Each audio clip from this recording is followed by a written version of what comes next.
Good evening, viewer. It's good to have you join us on Week in News. Week in News is a program that highlights some of the major stories during the week. But first, the day's news. I am Huzaifa Mohammed. You can also subscribe to our YouTube channel at NTA Yola to stream us live.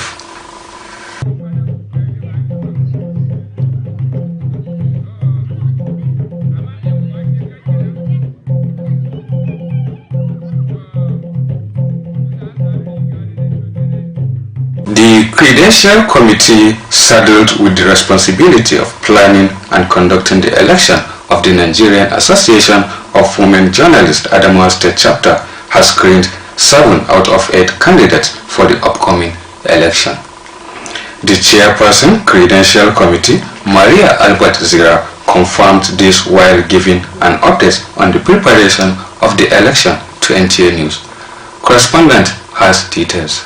The Credential Committee for the election of the Executive Council members of the Nigerian Association of Women Journalists Adamawa State Chapter says it's working out modalities to conduct transparent and hitch-free elections as 7 candidates vying for various positions were successfully screened. The chairperson of the committee, Maria Albert Zira, who acknowledged the support of members for the committee to effectively perform its responsibility, vowed the readiness of the members of the committee to achieve the set objectives. We've been discussing with all the aspirants. We've told them what is expected of them, because before NAWAJ, we are first sisters, we are first colleagues. So we've been advising them to make their consultations issue-based and not personality-based. And to the glory of God, yesterday I saw some of the contestants relating happily, joyfully with one another. So I believe they've taken note of that, and we've engaged the State Council of the NUJ for any advice, and we've been liaising 24/7 with the National Secretariat of NAWAJ. Maria Albert says the committee awaits national body of the association to fix deadline of the election. We should not create enmity out of this election. If by any chance you don't emerge this time around, there's always a next time.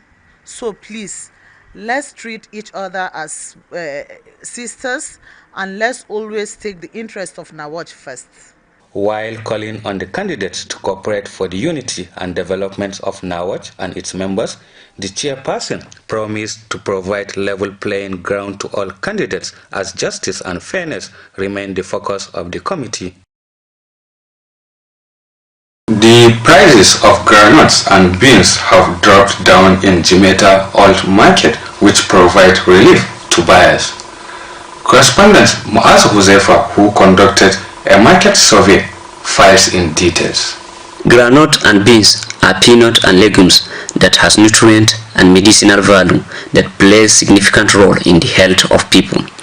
The prices of groundnut and beans that were previously skyrocketed are now affordable and accessible to consumers. The decrease of the price in the market has provided relief to buyers. For instance, a measure of groundnut that was sold at 3,500 before can now be obtained at the cost of 2,500 naira, while beans that was obtained 2,500 naira before is now 1,700 naira. Well, compared to a few weeks back, the prices have simply dropped.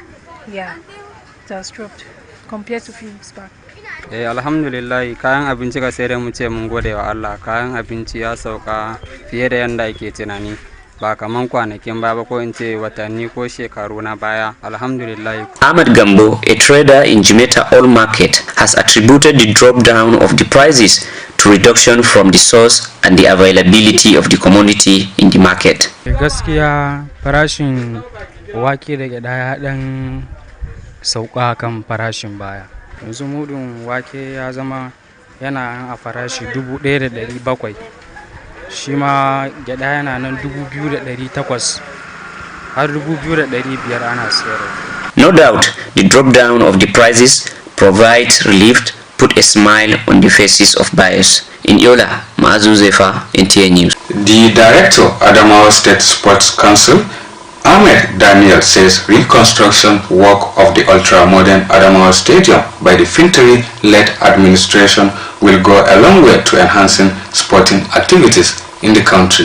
In an interview with NTA News, the director said he is optimistic that after the completion work of the stadium will provide avenue for the athletes across the country to be proud of the befitting stadium of international standard. We are also assuring His Excellency with the way and the effort that he is putting into us, seeing that he encouraged the youth by actively participating in sports too, through which they will be empowered. We will also reciprocate by winning lorries for the state. Governor Ahmadu Umaru Fintiri has described the death of Senator Mohammed Mana as a huge loss not only to Adamawa State but the entire nation. In a press statement signed by the Chief Press Secretary to the Governor, Humuwashi Wonosiko, the Governor condoled the family of the deceased and people of Northern Senatorial District. He prayed Allah to forgive the shortcomings of Senator Mana, grant him Al-Jannatul Firdaus, and urged the family to bear the irreparable loss. That's it for the day's news. Stay tuned.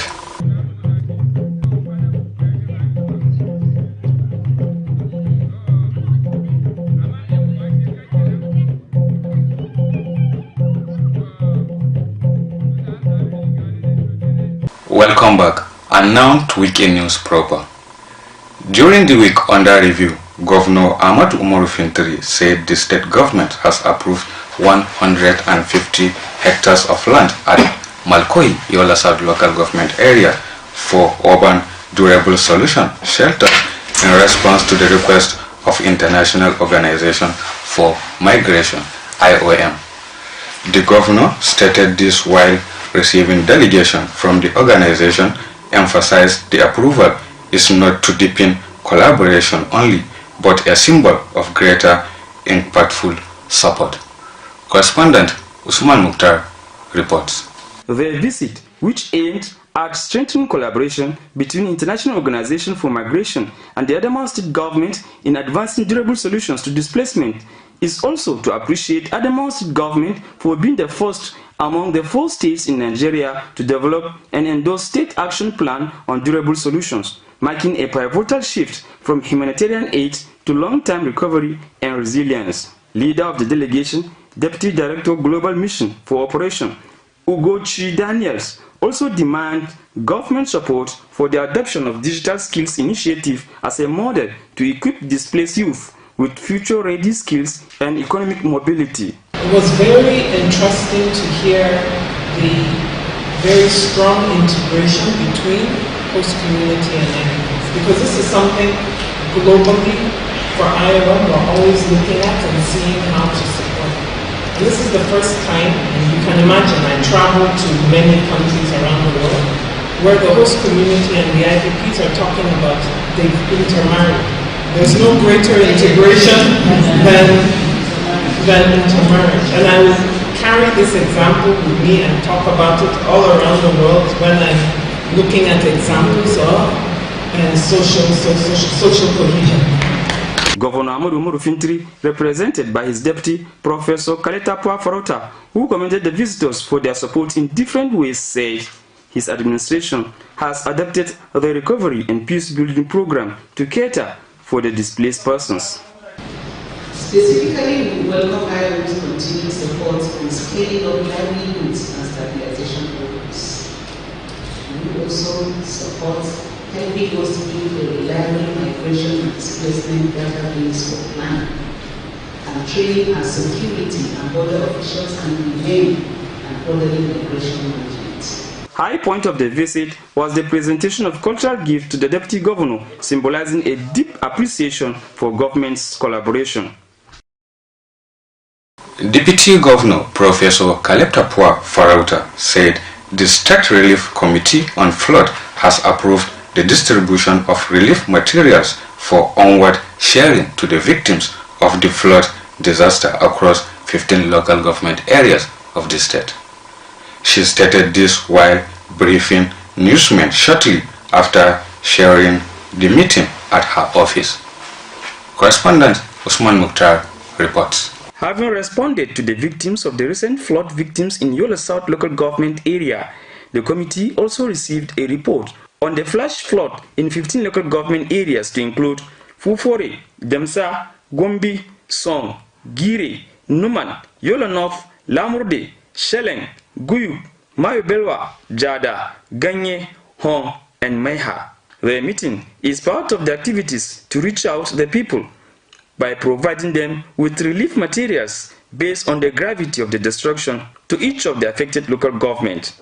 Professor Kaleta Farota therefore called on the committee members at the local government to ensure the donated materials reach to the affected persons.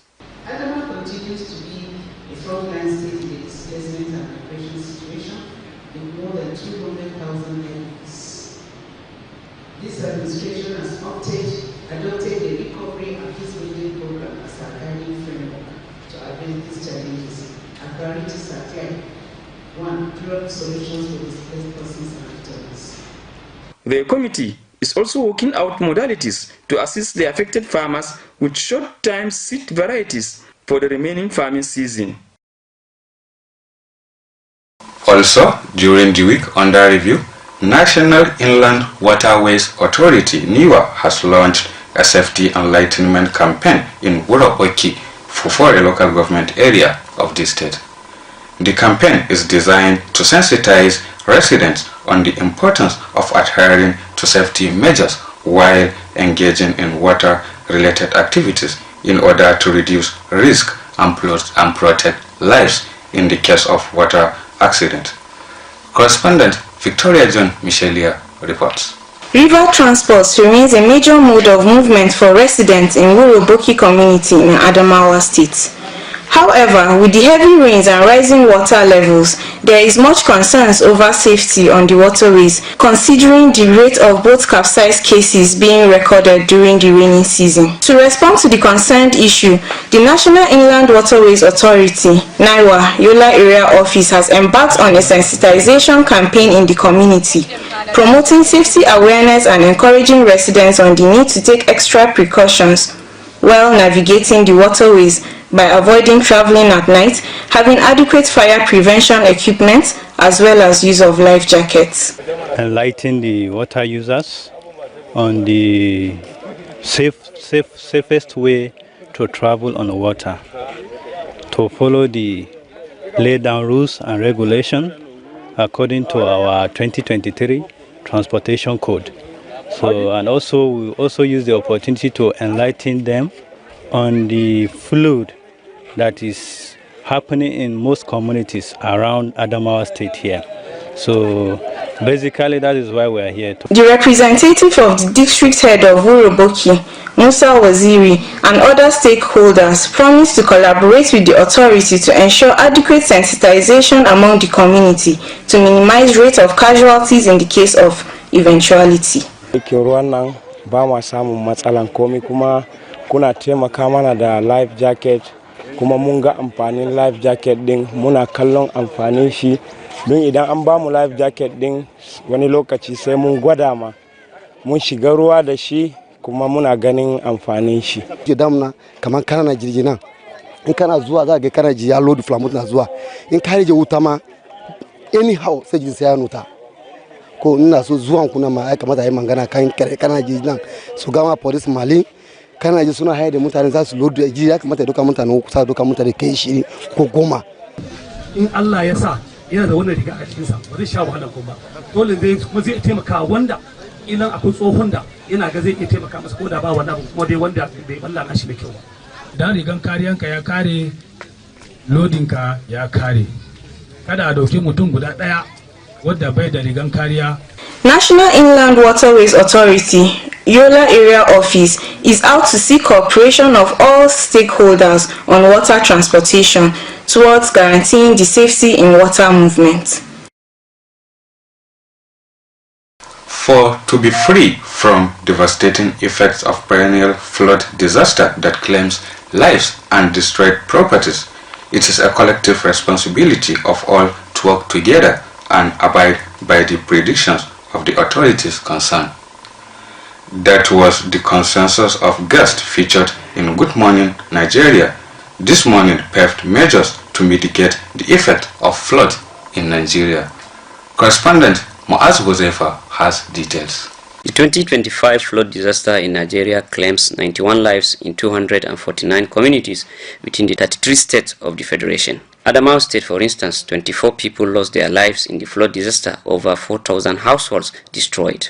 To identify the high risks and precautionary measures by the federal government and the state emergency management agencies, Good Morning Nigeria engaged Nigerian Hydrological Services Agency, NISA, National Emergency Management Agency, NEMA, including the Executive Secretary, AXEMA, Dr. Celine Lowry, who lamented over the lukewarm attitude of people for dumping refuse and building on waterways, which are some factors responsible for the flood. Also plans to, for those whose homes have been destroyed, they will be given some funds with which to take care of their surroundings, and also the dead will also be given some money. All this will be coming from the funds. And then the government is also planning, they've marked homes, because we found out that there are people that built homes along the waterways, which is causing, most of the time causes this flood. So there are plans to demolish all homes that have been built along the waterways. These homes have been compensated even before now. So for those that have not been compensated, they will be compensated, and then the waterways will be cleared so that those floods will not occur in the future. Despite the early warning of NISA and NIMET on the flooding, some communities residing along flood-prone zones have not relocated to higher ground. The guest said the dangers to that effect will not be quantifiable. Definitely, that is what is tenable. When we go in and sensitize them to move, that resistance is always there. They will bring up the complaints of that's their ancestral grounds. They buried their ancestors there, so they cannot move. It is what is obtained everywhere in those communities. So, but with continuous sensitization and some form of enforcement from the government, we hope to achieve this feat of having them to move. But it's a difficult feat, I assure you it is. Also, during the week under review, the Academic Staff Union of Polytechnic, MUBI, in collaboration with Adamawa State Polytechnic Yola chapter, have made a passionate appeal to the government at all levels to implement 25 and 35% arrears review of the Federal Polytechnic and implementation of the national minimum wage, among other demands of the staff of Polytechnic in the country. The chairman of the Academic Staff Union of the Federal Polytechnic MUBI chapter, Kadala Solomon Bandi, made the call during the joint press conference of the union in the state. Correspondent Abdullahi Ayuba has details. The press conference organized by the state chapter of the Academic Staff MUBI and that of Adamawa State Polytechnic Yola is to express their displeasure by the government at all levels for non-implementation of some of their plights reviewed by the government to the polytechnic sector across the country. Solidarity forever, for the union makes us strong. The state chairman of the Academic Staff Union of the Federal Polytechnic MUBI, Kadala Solomon Bandi, said no release of the 25 and 35% salary review to the federal polytechnics and review in some states polytechnics, non-capture of 7% academic allowance in the budget of the country. The outsourcing of quality assurance by the National Board for Technical Education, NBTE, to unqualified vendors. The union is totally against the outsourcing of the core mandate for which the NBTE is established to charlatans. The non-establishment of a commission for the polytechnic sector. The interference in the union activities by the management of the Federal Polytechnic, Nekede, Ukana, etc.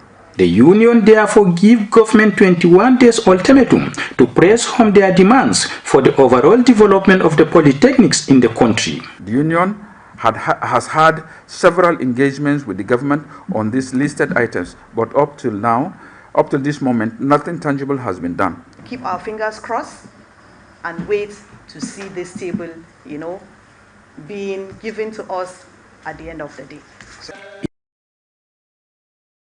Again, during the week under review, a 3-day workshop aimed at strengthening coordination among stakeholders and developing partners across the state rounded up in the capital city. Organized by the Ministry for Reconstruction, Rehabilitation, Reintegration and Humanitarian Services, the workshop focused on developing standard operating procedures to harmonize activities of different stakeholders. Correspondent Muaz Huzaifa reports.